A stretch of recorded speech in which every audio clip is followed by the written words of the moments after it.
Hello, Drake Hawk and Sad Boys Enemy here. Let's just ignore the fact that I've been gone for like a fucking month and a half and focus on the review, which is this new Scubadiver album, Godspeed 2. Let's just start with the title of this thing. I fucking hate the title. I hate that it's Godspeed 2 because one, it's not a sequel album, it's not Godspeed 2, and two, it's Godspeed. Just saying Godspeed would work the exact same as getting Godspeed 2 because you're saying Godspeed to something, but you had to say Godspeed 2 instead of Godspeed. But that has nothing to do with my opinion on the album.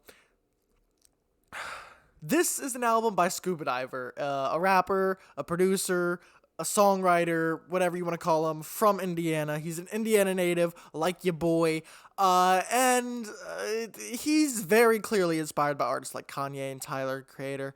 Like, he's so inspired to the point where it is blatantly obvious at points that he listened to the intro of Igor and was like, yes, these are the type of drums that I want all throughout the entire album. I want to do this sort of vibe on every track, and with every track, he does try and give the sort of feeling that it's grand, it's an intro, it's just so deep, it's so innovative, and just so amazing, but doing that on every single track gets really fucking tired, really fucking quick. Like, honestly, I have not been more annoyed with decent production on any other album. And it's not even like the production on here is great or anything. It is serviceable. It is okay. It is passable. It is decent.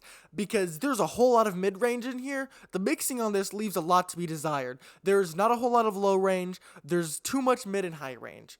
It feels like a lot of points there's no bass on these tracks whatsoever. It's just kick drums, snare, hi-hat. It's just that sort of, it's just no 808, no bass. And no, you don't need 808 to make a good track. You really don't. Look at the 90s. They did not have 808s, and they were making good tracks back then. They had, bass lines with bass guitars or synth basses or sort of things like that. They did not need 808s to make good tracks back then. This guy does not use 808 on most of his tracks, and yet his tracks are still fucking awful. The intro here, Collaborate, is actually a pretty decent track. It's probably like, if I had to pick a favorite, it'd probably be this one, just because it feels like a grand intro, like most of the tracks here are trying to be, except because it's the intro, it's not tiring yet. And I think the hook is pretty catchy. We couldn't collaborate because you wouldn't get out of the way. But that being said, because of the mixing, you have to really focus on what he's saying to understand what he's saying. Because his voice is just so buried in the mix on a lot of these tracks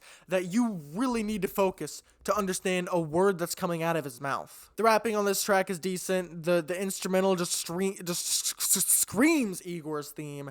It screams, I listen to Tyler, the Creator, and this is what I like doing. I like wearing, I like being a chameleon. I like doing what other people are doing because I have no style and no thoughts of my own. Then we get to the next track, Jimi Hendrix, which is trash.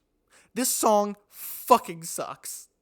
Not only because he tries comparing himself to Jimi Hendrix, and he is nowhere at the scale level or of Jimi Hendrix, whether it be his guitar playing on the garbage-ass guitar solos on this album, or his fucking production or innovation at all, he is nowhere near Jimi Hendrix. Also, this track opens like another intro, like it's trying to be grand and epic, but it's the second fucking track.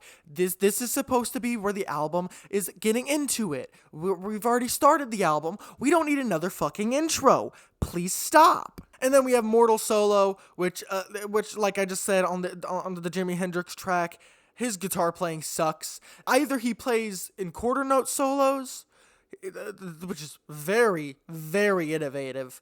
Either he plays all quarter notes, or he plays one note at a time and just fucking echoes it out. Both of which are terrible. Literally, anyone who just got a guitar or just got a production software of any kind could do this shit. This is basic elementary level shit, and this guy on his Instagram wants to flex like he's so damn good, and everyone, who's thinking this is album of the year?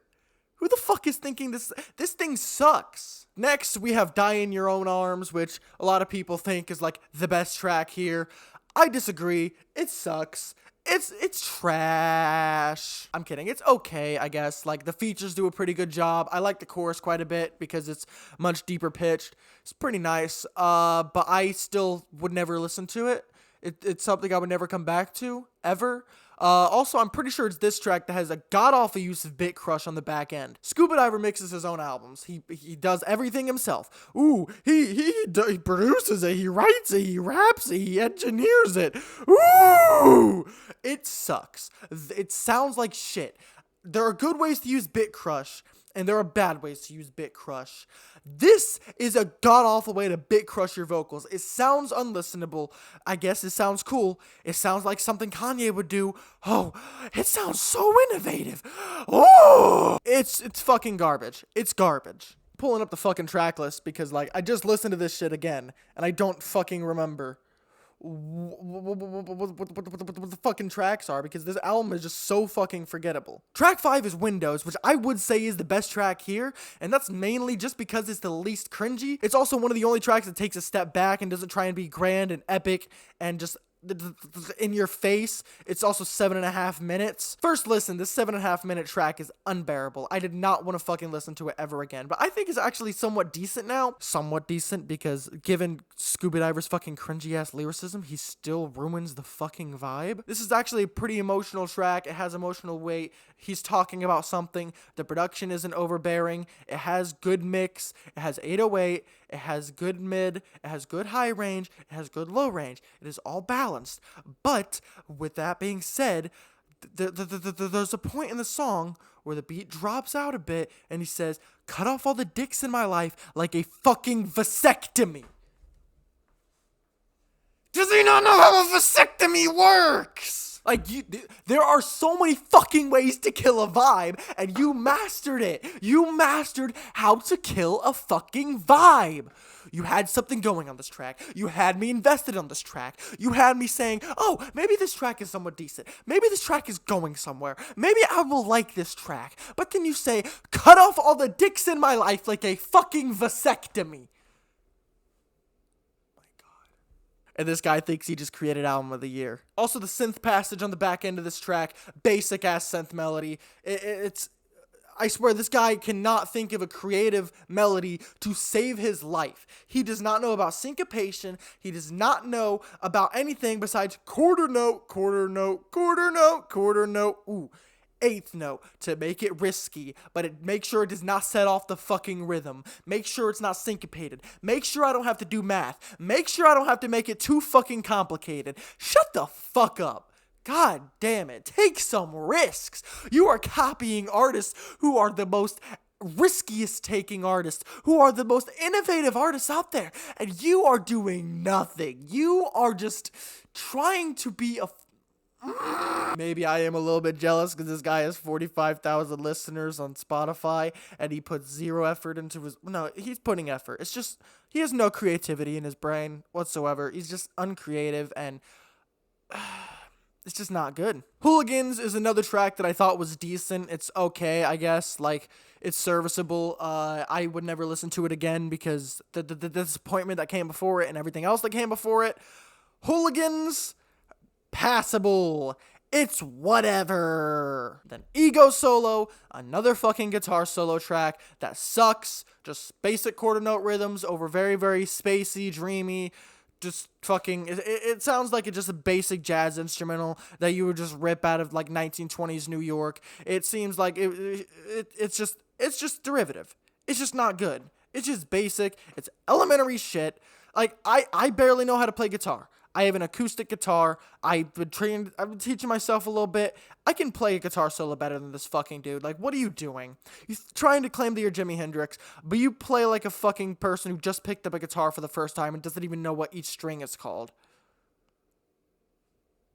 What are you doing? And then the final 3 tracks, I could care fucking less about anything else on this fucking album. Like, they suck. Do you want me to rant more about how this album sucks? You want me to rant more about how the mixing of this album leaves a whole lot to be desired? You want me to rant more about this guy's cringy ass lyrics? This guy's fucking suffocating ego?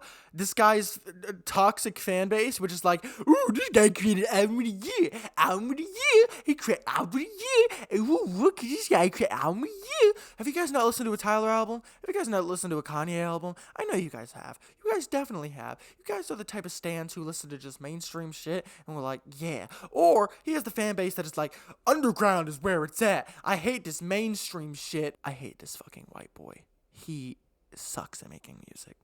He thinks he's innovative. He thinks he's so creative. This is not innovative. This is innovative.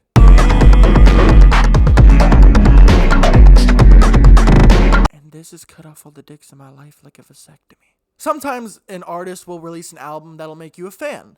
Sometimes an artist will release an album that you absolutely fucking despise. Now, personally, I never cared about Scubadiver in the first place. I heard about Scubadiver like maybe 2 weeks before this album dropped, and I was like, wow, why don't I check this guy out? You know, I'm not going to listen to any of his music until the album drops, because I like, when I start checking out a new artist, I want to start with an album. That way I can get a better feel of their creative mindset and their headspace, and get a few tracks to listen to maybe.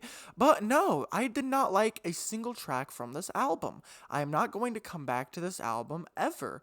I would not recommend this album to anyone. I would recommend that you stay away from this album unless you like listening to white boys rap about how fucking egotistical and white privileged they are, and you like hearing a white man rip the sound and style of a black man and get a bunch of credit for it. Then if you like blatant plagiarization, go ahead and listen to this. I think you will like this. If you were born and raised in a small town in Indiana, or a small town in Minnesota, or a small town in North Dakota, or a small town in Wisconsin, or a small town in South Dakota, or a small town in a very, very white suburb neighborhood where you've never listened to real rap music, or you've never listened to any sort of authentic music in your entire life, you'll like this. You'll like this. But if you've listened to any other music in your life, you will see through the veil that this artist is trying to put up. I give this a 2 out of 10. Bye.